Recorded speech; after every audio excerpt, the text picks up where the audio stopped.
Alright guys, what is going on? BusterBarnes here, bringing you my FPL Game Week 3 preview for this weekend's Premier League fixtures. As I said on my recap video for Game Week 2, there were a few transfers and changes I was thinking of making. So did I, take a hit? Did I use my wildcards? I guess we will find out. But if you do enjoy these FPL videos, please be sure to leave a like on this video and comment down below what you guys are thinking of doing for Game Week 3 or what you think about what I'm doing as well. I would love to know. Be sure to subscribe to my channel for more Fantasy Premier League videos as well as other footballing content as well. But without further ado, let's have a little quick recap of how my team did in Game Week 2.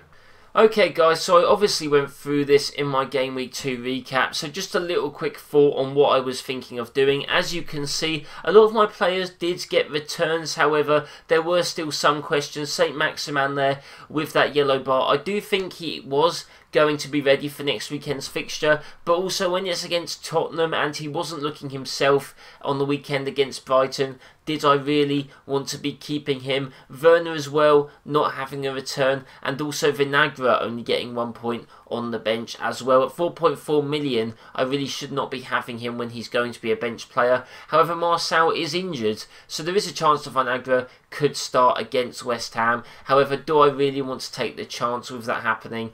I guess we'll see what the press conferences do say. But there were some other good returns. Son coming up big, as well as Mitrovic, Calvert-Lewin, Justin. These are players that I'm looking to keep. However, Justin is facing Man City, and we did see how good they still look attacking-wise, despite it being right at the beginning of the season. Salah not really getting a return. Aubameyang, my captain, getting an assist, so it's better than nothing. But his fixtures do drop, so let's see what I did about this team. Okay guys, so as you can see, I've actually made 2 changes to my team. Yes, I have taken a -4 hit, which I'm a little bit scared about. When I take -4 hits, they usually don't always go too well, and it's quite early in the season to be taking this sort of risk, but it's really something I wanted to do. I was thinking of using my wildcards, but I couldn't think of enough changes to make to warrant it. At the most, I could see myself going to a -8, and I thought, is there a point me using my wildcard? No, I'll probably just take the -4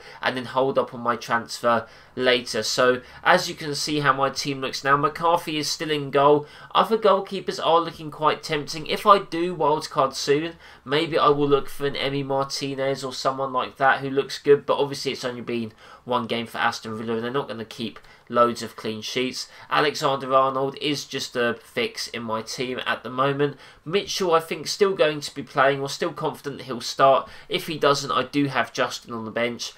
Justin has had 2 attacking returns so far. However, it's unlikely he keeps that up, and against Man City, I'm not sure I want to risk it. It is a risk having him on the bench, but I think it's one I'm going to take. My first transfer of this week was Reece James. I actually did this very early on in the week, mainly because I saw his price was going to go up, and Vinagre's price had actually already gone down by 0.1, so I didn't want to lose 0.2 million, so I did make the Reece James switch straight away, which I'm a little bit more happy about now that Chelsea have signed their new goalkeeper, Edouard Mendy. Now, he may not start on Saturday, but there's a chance that he will, and I'm thinking that hopefully we can keep a clean sheet, or at least if not, hopefully Reece James can get some form of attacking return in this game against West Brom. I don't think that's necessarily too much to ask.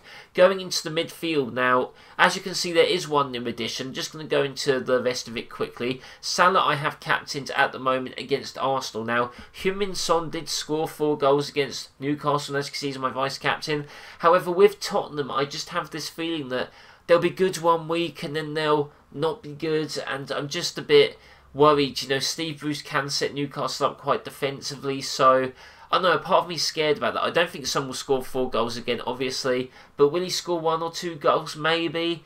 But I think I see Salah a bit more likely to score against Arsenal, although Arsenal are a bit more solid defensively now, so maybe again that's a bit of a struggle. But they could also be maybe playing someone like Kolasinac at left centre-back, which might be a good opportunity for Salah to exploit that Arsenal defence. So he's my captain at the moment. Maybe not fully set, but I think that's who I'm going to go with. Son I've still kept. And Aubameyang, I was thinking of getting rid of him for a Sterling or a De Bruyne. And the thing is I really, if I'd wildcarded, I would have definitely done it. But I really wanted to get rid of St. Maximin because he had the yellow bar and just didn't look very good. And also the man who I have got, Podence, his price was rising and I didn't necessarily want to lose that money. So I'm taking the risk, guys. It is a big risk not having a City player for that Leicester game and having Aubameyang instead, who Arsenal have not fared well at Anfield at the past, so they could definitely just not score any goals. I remember there was that one game where Aubameyang, I think, only had 15 touches and like I think half of them were from kick-off or something like that, something crazy like that. But I am taking the risk. Arsenal do look a bit better under Arteta. They like to sit back more and counter against big teams, so maybe that's an opportunity for Aubameyang to maybe get 1 or 2 goals. Podence, like I said, a bit of a bandwagon. I watched Wolves' game against City. He looked very lively, very good. I do think he is setting that Wolves front three. You know, now that Wolves have signed Semedo, Traore will be moving up the pitch, but I think he'll be on the right wing. I think we'll still have Podence on the left wing. It'll be Neto, I think, who more misses out. And I mean, Podence, getting him out of the team now seems a bit silly, as he has had 2 attacking returns for Wolves in the last 2 weeks, has looked very good. And against West Ham, it has come out that David Moyes and 2 West Ham players do in fact have COVID. I believe one of them is Diop, who does start for West Ham. So this could be a good opportunity to have your Wolves players, and maybe we'll see a few goals against what just looks like a shambles of a team at the moment, West Ham. Son, like I said, hopefully will get a return, but I'm not as confident to captain him as maybe some others are. Going to my front line, it's exactly the same. Calvert-Lewin scored a hat-trick. He's going to stay on my team. His price is still rising. Crystal Palace away. Crystal Palace have looked very good. Can they keep up looking this good? Maybe not. I do think that Calvert-Lewin will maybe find it a bit hard to score, but hopefully he can get a return for me. Mitrovic, Villa at home. He scored obviously against Leeds twice, I believe, away, so hopefully he can get a good goal against a team like Aston Villa. Werner, he's got, see, this is the thing, some people are getting rid of Werner, and I do think maybe the most people this week have got rid of Werner, but the thing is getting rid of him now seems a bit weird because our next fixtures are West Brom away, Crystal Palace at home, Southampton at home, and if Werner doesn't return against West Brom or Crystal Palace, there definitely is a chance that I will get rid of him, especially as I will probably be using my wildcard by game week 4 during that international break. I think that is when probably I am going to use it. So Werner, if he doesn't return in those games, could be sold, but I don't think selling him now seems like the wise thing to do. I guess if you're wildcarding, I maybe understand it a bit more, but still, I think keep him for at least this fixture, maybe even the one after, to really see how he does. I think as well, if Jorginho doesn't play, I think he'll be on penalties, so that could be something to have a look at. Looking at my bench, I do have Justin to come on if someone like Mitchell doesn't play.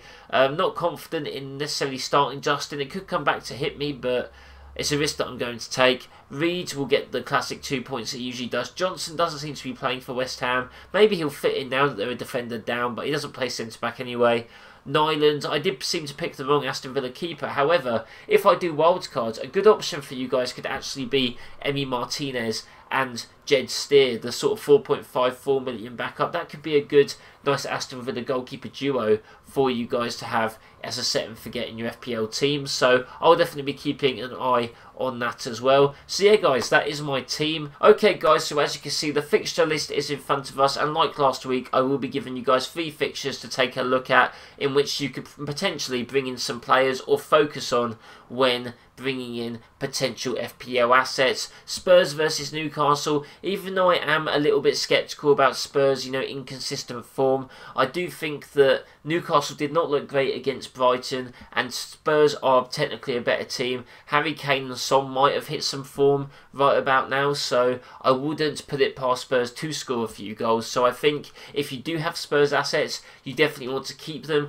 If you have Newcastle assets, maybe this is the time to move them on, like I did with St. Maximin to Podence. Next game, Manchester City versus Leicester. Obviously, I put Justin on my bench, as I'm not 100% confident that Leicester are going to keep the clean sheet. I do think maybe if you have Leicester attacker, you keep them or hold them, because I do think they could potentially get a return against Manchester City, who haven't really had a pre-season, who looked a little bit dodgy defensively. They do have some fitness issues as well, so not impossible that Leicester do get a goal at the Etihad, but we will be focusing on Man City. If you brought in De Bruyne, Sterling or Jesus, full respect to you. I really wish I did the same, and I could definitely be regretting it. I do think that Sterling or De Bruyne will be coming into my team next week, but at the moment I just couldn't do it. It'll be another week for me as well to actually have a look at them both and see which one I actually want to bring in. It's looking more like De Bruyne at the moment, but if Sterling has a big return, maybe I can bring him into the team.